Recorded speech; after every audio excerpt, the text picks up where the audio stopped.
A TV di dal leen ak jàmm ci seen émission Coin des Intellos comme ni ngeen ko xamee rek Coin des Intellos di émission bi nga xamante ni dafay wax ci ndaw ñi naka la ñuy jànge ak naka la ñuy def ba mën a insérer wu dans la vie sociale. tey jii nii ñu am mbégte gu yaatu dalal suñu mbokki étudiants yi nga xamante ni ñoom ñooy étudiants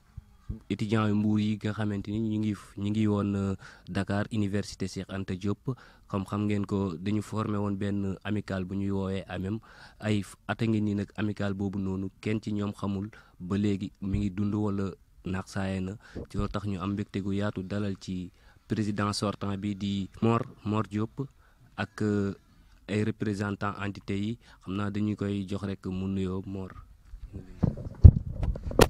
waaw maa ngi lay jaajëfal bu baax di nuyu sama mbokk yi nga xam ne ñoom ñëpp ñoo def la déplacement jóge Dakar ñëw fii Mbour pour participer ci lii nga xam ne moo ñu tax a teew également di nuyu waa Mbour Justice ñoom ñi nga xam ne ñoo nekk initiateurs yi ak waa CDI nga xam ne ñoom ñi ngi ciy jàpp boobu ba léegi bàyyiwuñu mu doon loo xam ni daf ñu intéressé képp kuy Mbour waa vraiment intéressé na la te yënga ci sa bopp muy la question de l'amicale damay sawar di wax ci amicale bi bu baax étant le dernier président bi nga xam ni comme ni ko ñenn ñi di waxee man maay président bu mujj boo xam ne moom la ñu élire ay fal ak ay élection kon dama ci sawar di wax li may wax rek AMEM mu doon amicale boo xam ni juridiquement dañ ko reconnaître depuis 1996 et que biñ koy reconnaître ku ñuy wax Jean Birane nekkoon président bi siège bi nekkoon Parcelles à la fin ñu di leen pour que amicale bi di mën a bénéficier wu yenn œuvre université yi fonk siège bi ñëw au sein de l'université ci la ñu indi siège bi chambre bi nga xam ne moom lañ nekkoon muy 42G kon damay loolu dafa bokk ci li nga xam ni dañ ko war a xam ci amicale bi bon bi ñu jógee ci loolu am na yeneen président yu fi jaar ñu ci mel ne Mbacké ñu ci mel ne Marcel ak ñeneen Lamine Diop ak Omar Sarr mi nga xam ne doonul woon président bu ñuy mais président par intérim la woon bi ñu jógee ci Lamine Diop man maa nekk président nag bi may nekk président nag vraiment Mbour waaye wóolu ma ñi ci ëpp ci ñoom falma ñu am liggéey boo xam ne jot nañ ko faa def même bu fekkee matul am ñeneen ñoo xam ne dañ ko waroon a mottali te loolu lañ gëmoon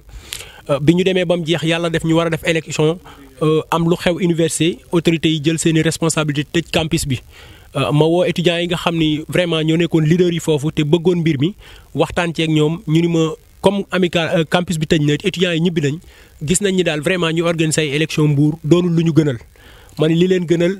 ñoom ñi ëpp ci ñoom ñu ni ñu bàyyi ba retourné waat campus bi organiser ay élection moo doon li leen gënal man nangul leen ko ànd ceeg ñoom bi ñu ñëwee yàlla def ñu tombé ci nouveau bachelier yi bari ñëw macha allah ñu ni priorité bi mooy accueillir les nouveaux bacheliers d'abord loolu la ñu def ñu accueillir les nouveaux bacheliers bi ñu ca paree ñu woote benn rencontre camp Jérémy pour waxtaan ak étudiants wu Mbour yëpp ci je me rappelle sujet bi premier ordre du jour bi premier point bi mu nekkoon information deuxième point bi nekkoon l'accueil des nouveaux bacheliers ñu waxtaan ci nan la ñuy améliorer les conditions troisième point bi nekkoon divers bi ñu ko entamé vraiment yàlla def ñu commencé ko bu baax mais ba ñu koy terminer ak ay intérêt crypto personnel moo taxoon mujj ñu ko àggale bañ ca jógee ñu defaat beneen rencontre woote fu ñuy wax école Manguier à 60 mètres 70 mètres de l'université waxtaan fa ma soumettre leen benn question ni leen amatuma lenn loo xam ni vraiment dama koy bëgg di def ci amicale mu doon ñuy waxtaane leneen lu dul élection dama bëgg les concernés yéen ñëpp ngeen wax ma lan ngeen nam lan ngeen bëgg ak naka ngeen ko bëggee ñu dem ci élection bi ñu waxtaanee foofu vraiment nga gis gars yi commencé génn ñi bëgg ak ni ñuy waxee nga xam ni xel ñi ñoo bëgg vraiment mais bokkuñu woon gis-gis ba rencontre boobu sax au finish mujj ñu ko woon terminé ci laa jël samay propre initiative woote candidat yi ak ñenn ñi nga xam ni ay représentants candidats lañ ma woo leen ñu waxtaan naka la ñuy tërale mbir mi comme ni ko règlement intérieur u amicale bi waxee ma wan leen ko ñu discuter ci ba ñu d'accord ni ñu ko bëggee ñu teg commission bi ki ko jiite woon nekk Serigne Ndiaye président de l'amicale des élèves étudiants de Joal ñu koy wax ZES moom moo jiite woon commission bi ñu boole woon ci ku ñuy wax Adama Sène président amicale Joal bi ñu boole woon ci président amicale Sandiara président amicale localité yi nga xam ne ñoo wër Mbour yëpp ñu composé ko ñu koy dérouler comme il se doit amul woon caution man maa jëloon samay propre moyen jox leen pour ñu organiser élection yi bi ñu demee négociations yi avancé ba à une semaine des élections mu woote waat dernier réglage bi ñuy ñëw am ci yenn candidats yoo xam ne dañu ànd ak ay gros bras ci chambre am loolu naqari woon ko ba mu poussé woon ko à ce que mu démissionné bi mu démissionné adjoint doonoon Jean moom moo continué woon procédure bi ñu dem ba jour élection quand Jérémy ba ñu def location salle beeg sécurité beeg li ci war yëpp ñu def ko bon am groupe d'étudiants bu ñëw vraiment empêcher étudiants Mbour yi à ce que ñu dugg camp Jérémy boobu moo doon deuxième fois ñuy tenter ay élection troisième fois bi candidats yi d'accord nañ ba ñu waxtaan ci beneen commission ba ñoom ñëpp ñu d'accord ci vraiment ku ñuy wax Adama Faye nekk Thiès moom moo jiite woon commission bi ànd ci ak ñoom Omar Faye mag fang médecine nekk ay mburuwaa ñoom ñëpp vraiment ñu liggéey ci liggéey bu remarquable bañ dem élection vraiment mburuwaa yëpp manifesté wu ñëw camp Jérémy ñoom ñëpp ñëw taxaw 8h ñu ubbi bureau yi dem ba àgg nañ ba 16h 18h la ñu waroon a fermer bureau yi vraiment bi ñu demee ba 17h15 la benn groupe étudiant ay mburuwaa dugg vraiment saccagé urne yi ak lépp loo xam ni moo fa nekkoon isoloir yi vraiment ñun ñëpp ñu constaté noo ko ñun mburuwaa yëpp bon ñu replié wu ci la autorité bi jël ay mesures ni amicalu Mbour dootuñ organiser benn élection ci campus bi parce que man lañ convoqué woon man maa demoon bi ma demee ñu jox ma note bi wax ma ko convoqué nañ ma sax police.e vraiment wax ma loolu signifié ma ko nii dootuñu organiser bi ma paree nag ci laa jël engagement woo mburuwaa yëpp waxtaan ak ñoom ni leen lépp loo xam ne dafay tënku ci amical bi ni ko autorité bi waxee dinaa ko respecté te dootuma ci jéemati dara par là ci la yàlla def ma génn doon enseignant génn di enseigné wu vraiment def naa ci benn émission ak Pipa sax wax leen ni leen comme doonatuma étudiant nekkatu ci milieu bi vraiment bëggatuma di toucher loo xam ni étudiants yi ñoo ko moom ñoo koy bénéficié woo mu doon subvention bi nga xam ni dama ko fekkoon 2 millions waxtaan ci ak maire ba mu teg ci 1 million muy 3 millions ma continué woon di négocier yeneen yi loolu dootuma ko touché leneen dootuma ko touché en ce qui concerne les papiers de l'amicale aussi mu doon récépissé bi mu doon cachet bi mu doon leneen ak leneen en tant que président doon na loo xam ni lu sensible du may ko jël di ko jox benn étudiant man maa ko garder denc ko ak statut bi yëpp joxuma ko kenn par la suite tamit xëy na li ñu ci kii rek mooy dégg nañ étudiants yi am na nu ñu def ba jot subvention yeneen ak yeneen là on ne sait pas mais yi nga xam ne papier yi nga xam ne moo doon permettre étudiant mën a jot subvention bénéficier ko yëpp mi ngi woon ak ñun parce que dañu gisoon ni comme amul benn président boo xam élire nañ ko légalement étudiants yi xam ni majorité étudiants yi ñoo ko élire mu war a jiite mburuwaay yi gisuñu ko là mënuñu jël papier yi li nga xam ni mooy vraiment xolu amical bi di ko joxe loolu daal moo fa jotoon a jaar. mais est-ce que mën nga ñëwaat ci coow boobu noonu bi nga xamante ni à chaque fois boo leen dee tenter ay élections ay étudiants mburuwaa jug di ko jéem a yàq est-ce que mën nga ñuy wax lan moo waral ñu koy def ak ban objectif lañ am ci loolu noonu. comme li ma ciy wax rek souvent li nga xam ni mooy gàllankoor amical bi di ci indi ay yàqu-yàqu yàlla def na am na lu ñu ci jéemoon ba xawoon ko réussir ak ñun ak Pape Sidia Sène parce que ñoom bi ñu ñëwee campus dañu woote réunion 158A waxtaan ni il n'est plus ñun mbuurwaay yi nga xam ne dañu def 82 kilomètres vraiment bàyyi suñu lépp mbuur ñëw toog fii pour jàng. pour que les étudiants mbuurwaa nekk dans de très bonnes conditions comme yeneen étudiants yi kon bu ñu amati yenn divergence yi ñiy créé fii ñiy créé fee lenn ba ñu réussiroon dajale mouvement wala entité yi nga xam ne ñoom ñëpp ñoo jóge mbuur ñëw toog loolu réussiroon nañ ko ba tax na bi may doon président bokkuma ci woon ci benn entité wala feneen gars yi ñoo ñëw gis ma ku ci mel ni yàlla na ko yàlla yërëm Samuel Faye Cheikh Mbaba ñoom ñëpp ci la ñu bokkoon ñëw ñu waxtaan ma ni leen man de vraiment gisuma ko te bëgguma ko ni ma gisee mbuurwaay di dundee vraiment bëgguma dugg ci amical bi ñu wax ba sonn ma bàyyi bi ñu demee ñu bari manifesté wu ñëw sama chambre ni ma vraiment budul yow dañuy doon candidat plus de 9 personnes kenn ku ne pare pour doon candidat ci laa ni nag comme gars yi gis nañ ni su ma bokkul divergence dina am ba li ñu bëgg duñ ko mën tey depuis 5 ans ngi ni Mbour amul une amicale digne de ce nom bon naa bàyyi samay intérêt sama bëgg-bëgg fekk leen ci li ñu bëgg si laa leen fekk ci li ñu bëgg dem nañ ba une semaine des élections aw ma woon opposant aw ma woon kenn si la un frère Sidaat nekk candidat ñu dem élection à l'issue des élections vraiment mën naa ni maa ko gagné mais Mbour moo gagné parce que dañu ànd doon doomu nday ñu liggéey ba bi ñu waree wàcc li ngay wax rek lu ko indi mooy d'abord dafa am lu bari lu ko indi mooy que ni souvent boo ñëwee bokk fenn am loo gëm am ñi nga àndal souvent du problème bi du doon candidat yi sax mais ñi topp ci ginnaaw candidat yi ñooy indi problème yi parce que bu ñu ñëwee négociation candidat yi toog souvent problème du fa am ñun ñëpp dañuy bokk réussir lépp ba macha allah mais bu ñu demee ba fa ñu war a tënkee ñi topp ci ginnaaw candidat yi ñeneen ñooy indi problème ba mbir yëpp jaxasoo beneen bi tamit actuellement y a la main politique dafa xaw a yàq mbir mi lu bari da ko ci yàq dañ koy wax quoi la main politique yàq na ci lu bari yàq na ci lu bari ba lu bari mënuñ parce que boo demee ànd ak benn leader gëmloo ko ni ko les étudiants mbourois sont derrière moi man maay amical bi dama koy gagné ñu jox la yenn somme yi nga dem élection indi jël ay t-shirt en tant que étudiant boo xam sa bourse peut-être 60 000 la wala 40 000 wala leneen nga defar des centaines de t-shirt defar yeneen ak yeneen yaar ay sono oto yooyu ni da ngay campagne comme koy dem élection présidentielle wala yeneen y a problème et que bu fekkee da nga ni étudiant intérêt étudiant Mbour yi rek moo la ñor je pense que ni jarul investir yenn yi jaru ko parce que man musuma ko def te musuma ko am te musuma ko gëm lépp li ma doon gëm ak li ma doon def mooy loo xam ni étudiant Mbour daf ciy gis boppam man loolu laa gëm mais daal li ko gën a yàq affaire entité yi ci la bokk la main politique ci la bokk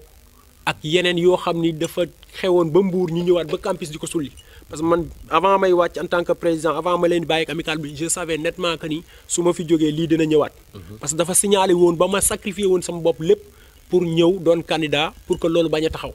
mais bi ñu demee ba war a kii tamit loolu dafa feeñaat dafa ñëwaat te ba léegi moom lañ nekk mais Dieu merci ñi ngi am yaakaar actuellement ak suñu frères yi nga xam ne vraiment bëgg-bëgg la ñu wane pas-pas la ñu wane bàyyi seen lépp ak ranger intérêt crypto personnel yëpp pour ñëw rejoindre cause bi nga xam ni waa Mbour justice waa CDI muy collectif pour la défense des intérêts de Mbour ak bonne volonté yi nga xam ñëpp bëgg nañ ah tey taxaw ci lii ba procédure bi sori ba ñu jàpp date des élections je pense que tey am nañ yaqin ni fii ñu jëm dinañ fa yàlla dina def ñu egg fa kenn ku ci ne li nga xam ne moo nekkoon sa xol leneen di nga ko ranger li lay animé mooy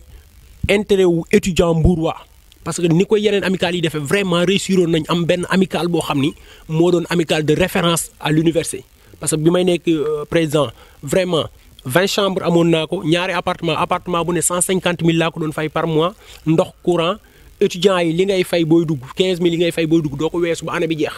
bi ñu demee ba examen yi jeex te contrat appartement yi jeex te élection yi jeexut dañ ko yokk par le biais de monsieur Aswad moom moo ñu dimbali ñu yokk ci 2 mois ba étudiants yëpp terminer seen i examen vraiment loolu tamit dañoo bëggoon mu doon acquis yoo xam ne ñi fiy ñëw dans l'avenir dinañ ko pérenniser et que li ñuy souhaiter en tant que président sortant tamit mooy président bi nga xam ne moom la fi yàlla di tegaat suñu man-man suñu kattan ak as tuut mu bari mu néew ñu am moyen yoo xam ne dinañ ko dooleel jàppale ko ci lépp loo xam ne mën nañ ko ba nga xam ne li mu namm ci étudiant mbourois yi dina ko def loolu daal moo doon suñu bëgg-bëgg ci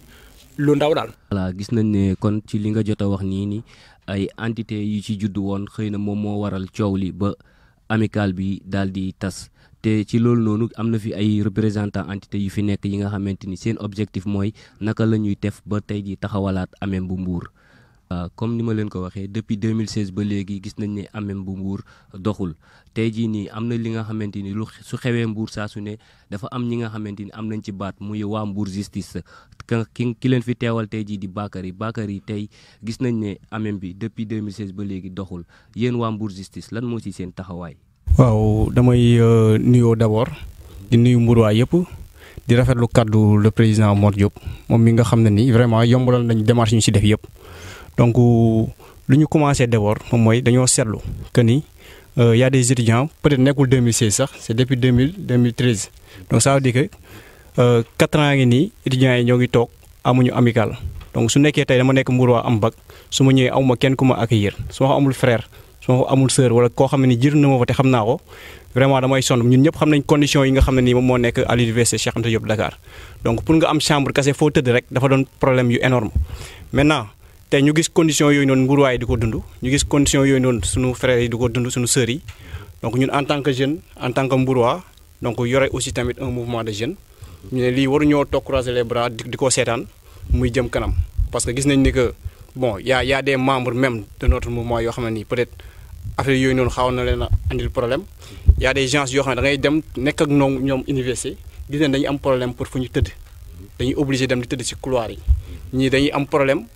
parce que duñu mën a jàng si Mbour nañu mën yee resté di lijjanti fu ñu war a mën a fanaan ñeen ñi dañuy jógee fu soli am na ñoo xam ne Tëngéej nañu jógee pour mën a ñëw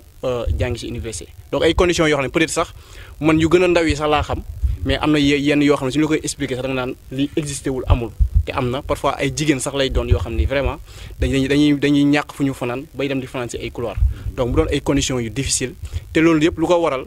en grande partie mën nañu wax ni que manqué amical moom moo ko waral lu toll ni Mbour nag dëkk bu mel ni Mbour vraiment ñuy toog 4 ans te amuñu amical loolu noonu problème bu mag la te war nañ see jël ay solution ñun ñëpp même mun ñàkk a nekk Mbour Justice wala mu ñàkk a nekk Sedim keneen koo xam ne ni mburuwaa nga de bonne foi nga jàpp ni que problème bii nii yëg nga ko te existé na war nga see jóg daal siy dox te actuellement nii ñëpp jóg nañ si ñëpp taxaw nañ pour amical mën a am donc ante yi ñu fi gis aussi tamit vraiment ñu yombal ñu liggéey boobu démarche yi ñuy def yëpp amul matin amul midi amul soir chaque jour dañuy déggante di ay rencontre ay démarches yoo xam ne dañuy def pour mun a tegaat amical bi ñoom ñëpp vraiment ñu boole seen xol yi aussi parce que d'habitude dañu naan étudiant mburuwaa bi parfois gars yi dañuy coow comme léegi lu ñu ko waxee dañuy xulloo ak yooyu noonu mais loolu instant bi dépassé nañ ko de loin même instant bi gars yi ay frères nañ ay sœurs boole seen doole yi parce que jàpp nañ ni que instant bi situation bu ñu nekk dafa métti te nekkatul ay intérêt personnel mais maintenant dañuy xool intérêt mburuwaa bi jëm koo sàmm. léegi tey kañ ngeen bëgg a taxawaatal amical bi. waaw donc bu ñu waxtaanee démarche yi ñu def d'abord dañoo dem gis le préfet donc après nag ñu fexe gis ante yëpp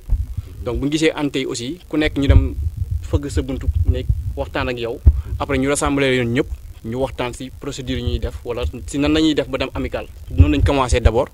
donc si ay négociations ba dem ba trouver la date du 15 juin incha allah aujourd'hui on est le 4 ou bien le 5 donc le 15 juin incha allah si nañuy dem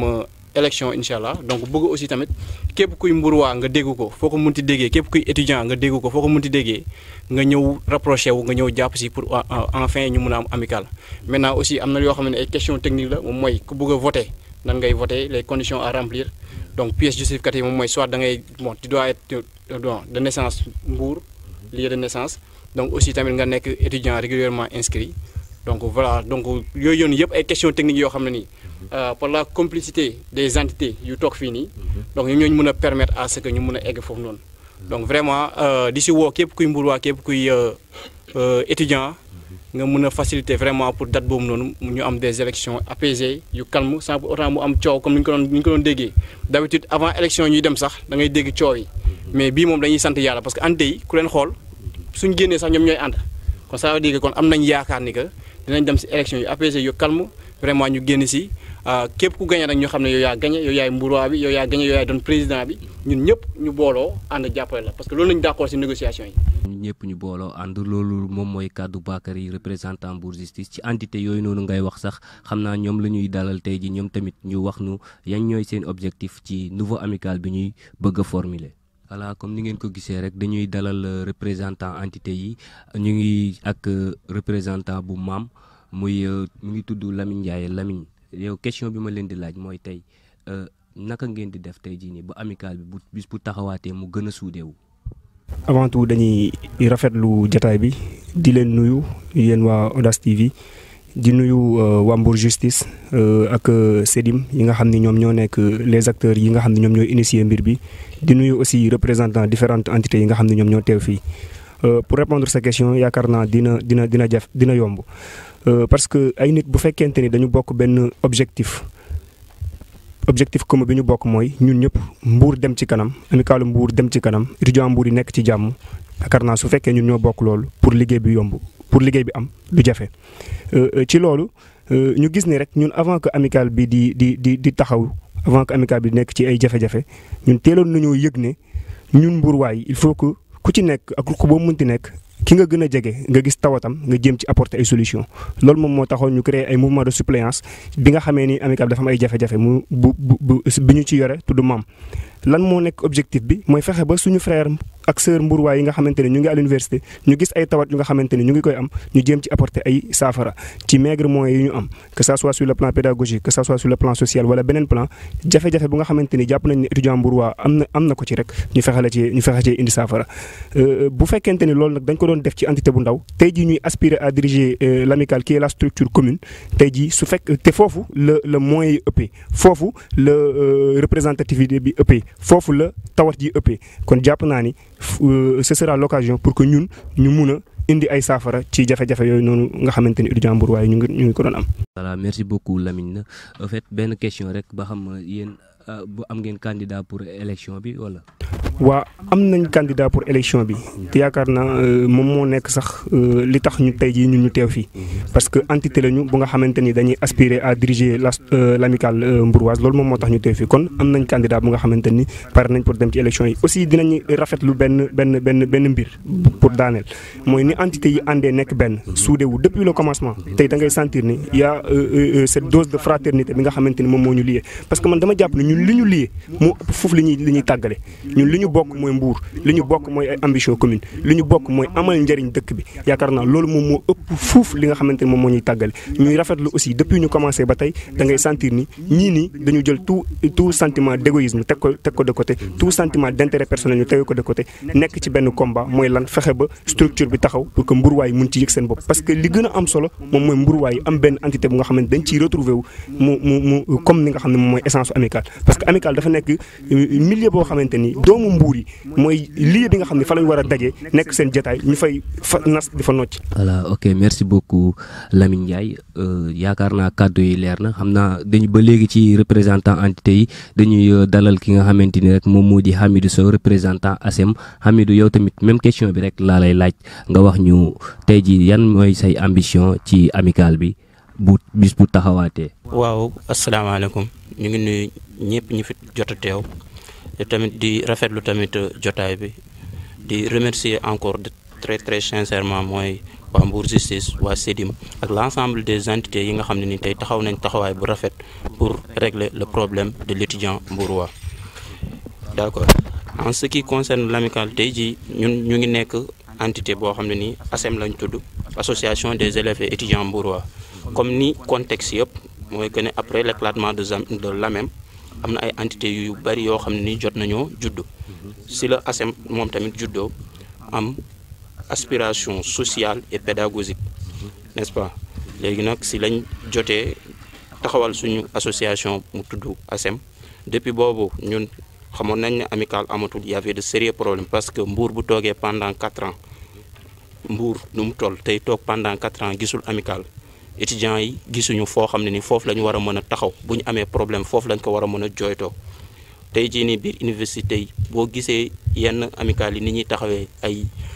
dëkk yi ñu wër yëpp seen i amicale yi bu début d'année commencé da ngay kontaan da ngay gis bienvenue au nouveau bachelier tout ça ñu Mbour mënoo kaa gis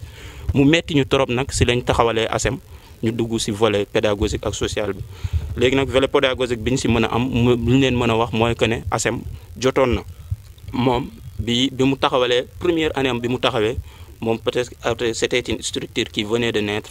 moom amoon na ñaari aspiration mooy lan tey jii taxaw bépp étudiant Mbour moo par ses faibles moyens ak lan taxaw élèves Mbour yi si lañ amoon aspiration organiser des cours de vacances et tout ça pour préparer les élèves ñi nga xam ne dañuy préparer wu durant le bac et le BFM malheureusement par un contrainte de temps ak si examen yi nu mu tombé woon mënuñu woon def loolu. D'accord, c'est ce qui nous a poussé ñun tamit si juste si après les fins des examens mooy bac bi si lañ demee joxe fa ay attestation di joxe ay attestation jàppale booy jot seen attestation. ci tënk rek est-ce que mën nga ñu expliquer yi seeni ambition par rapport ak AMEM bi parce que puisqu'on n'a pas assez de temps moo tax. suñu ambition mooy que ne gars yi jot nañoo wax lépp tey jii nii dañu nekk si sérieux problème ñun ñëpp dañoo bokk ndey bokk baay mooy que ne dañu war a taxawal un amicale boo xam ne ni tey jii day dajale mburuwaay yëpp peu importe qui sera le nouveau président l'objectif de l'ASEM mooy que ne tey jii ni ñu am un amical AMEM bu légitime boo xam ne ça sera reconnu par tous les mburuwaay ndax li ñu yellool ak suñu dëkk ñu mën kaa def. am ngeen candidat pour élection yi. effectivement comme ni ko gars yi jot a waxee yow fekkee yow da ba nga nekkee tout tànk xale bu ndaw yoroon nga sa benn association ngay jéem a liggéey di jéem a jàppale nit ñi donc pourquoi pas bu amical bu légitime waree mën a taxaw pourquoi pas nga aspirer yow tamit noo ko diriger pour mën a jàppale yow tamit mën nga continuer yow li taxoon nga créer sa association. merci beaucoup Hamidou comme ni ñu leen ko waxee rek ba léegi ci représentant entité yi dañuy dalal waa Dekkil AMEM ak liste rose Omar Mbeng ak Insa Mané voilà jërëjëf Insa Mané bu liste rose Insa même question rek laa leen di poser waa tey jii nii yan ñooy seeni objectif ci AMEM bu Mbour bu bees bii nii. Très bien. Avant tout d'abord, je tiens vraiment à vous féliciter et à vous remercier sur cette invitation. Parce que vu que Mbour nu mu réyee yëpp bon dafa métti trop quoi pour expliquer à cette heure-ci les problèmes que les étudiants au moins se confrontent à l'université et un peu partout quoi. Maintenant ñun lu taxoon ñu dugg ci maanaam joxe suñu xol pour sukkaliyaat encore Mbour mooy maanaam ñun dañoo bëgg tout étudiant boo xamante ne mu Mbour la jógee dem Dakar bu mu am benn problème ci affaire études yi ak lépp lu mu bëgg ci études yi est-ce que vous comprenez. moo tax vu la situation nous et mes camarades on s'est porté volonté au moins pour représenter la liste rose. Oui. Ok, liste rose, est-ce que vous avez un candidat pour les élections? Effectivement, on a un candidat potentiel même. Waaw. Waaw koo xamante ne vraiment affaire yi Dakar ñor guddi ak bëccëg. Xam nga tout le temps mu ngi daw au moins ci amicale yi nekk aux alentours de l'université. Parfois même man lay jël ñu doxantu dem xool seen conditions yi mais c'est déplorable. Léegi ci conditions noonu lañ bëgg étudiants yi ci ñu jógee ci conditions yooyu noonu. Nekk dans de bonnes conditions possibles au moins pour former des futurs cadres ici de Mbour. Voilà Issa, merci beaucoup Issa représentant liste rose. Ok, dañu dem ci ki nga xamante ni moo di Omar Mbeng Dekkil Amem. Omar Dekkil Amem lan mooy objectif am. Oui, dañu nuyoo waat tout d'abord di nuyu waa Odas TV di nuyu waa Mbour Justice ak waa Sidim yi nga xamante ne tey jii nii ils n'ont ménagé aucun effort tey jii nii pour que amical bi taxawaat quoi. Maa ngi rafetlu sa question bi nga ma posé dina tey jii nii rek boo déggee Dekkil Amem mooy tey jii nii amical bi demoon na benn instant boo xamante ni suux na quoi benn instant yu bu ñu fi ñëw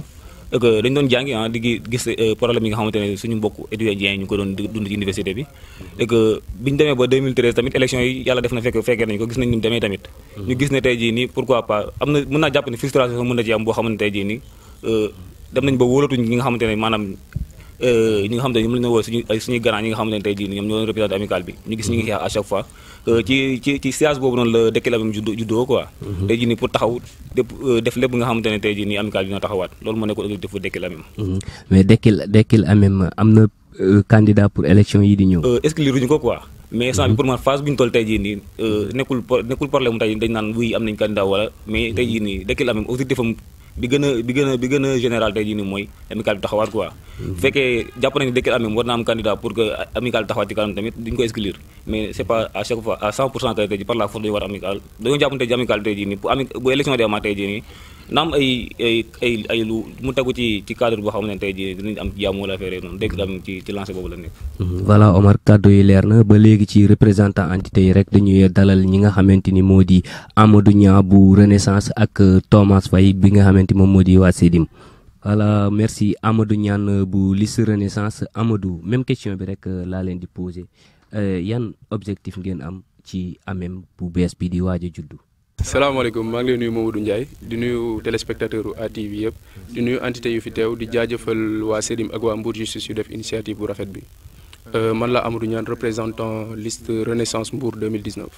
voilà Amadou yéen yan objectif ngeen am tey jii nii ci Amem bu bees bi nga xamante ni mi ngi waaj a juddu. ok bon damay sawar a tontu ci loolu parce que tey jii sunu objectif principal mooy faire renaître l'amicale.